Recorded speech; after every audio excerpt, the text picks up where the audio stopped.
How to replace a car's starter motor yourself. First, you need to prepare some simple tools, including a wheel wrench, torque wrench, various sockets, extension bars, thread sealant, and a brand new starter motor. Let's get started. Step 1. Disconnect the negative terminal and ensure proper installation. If you don't want to get electrocuted while removing the starter motor under the car, do not skip this step. Second, disconnect the starter motor's wiring harness. First, locate the starter motor, which is typically positioned between the engine and transmission. The power cables are connected here. Specifically this cable and the inner cable. Use an extension bar with a socket to remove this cable first. Note that there are several washers on top. Do not forget to remove them. Once removed, you can disconnect this cable and then remove the thinner cable. This completes the removal of the starter motor's power cables. Step 3. Remove the starter motor's mounting screws. There is one screw here and another one inside. We can start by removing the inner screw. Use a socket wrench with an extension rod to loosen this screw.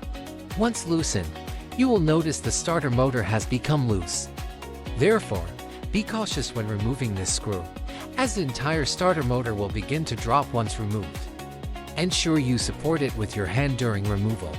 After removing it, we can see the reason why the starter motor cannot start the engine.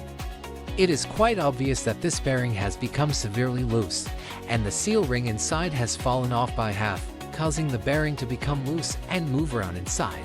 This causes the small gear inside to pop out and move around as well, preventing it from meshing properly with the engine's flywheel, naturally making it impossible to start the engine. Looking at the newly purchased starter motor, its bearing is very tight, with good sealing and no loosening at all. Step 4. Install the new starter motor.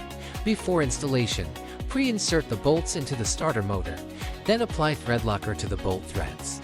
This step is crucial because the starter motor experiences significant vibration, so thread lockers must be applied before installation.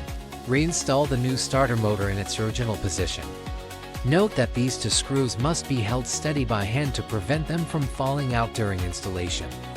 Then thread the two screws through and tighten them with a wrench. However, this is not sufficient. A torque wrench must be used to adjust the torque to 45 Newton meters according to the maintenance manual, and then tighten the two mounting screws. Next, reinstall the starter motor's power cables. First, connect the thick positive cable, then install the two washers and nuts. Use a wrench and extension bar to tighten the nut. Finally, connect the thinner inner cable. This completes the starter motor replacement. Step 5. Reinstall the battery's negative terminal. Let's try starting the car to see if it works this time. To be honest, this is the most exciting moment for me after fixing the car.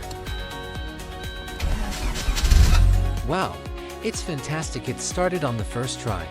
If this video helps you avoid the embarrassment of your car not starting, please share it with your friends. If you want to learn more about starter motors, follow us.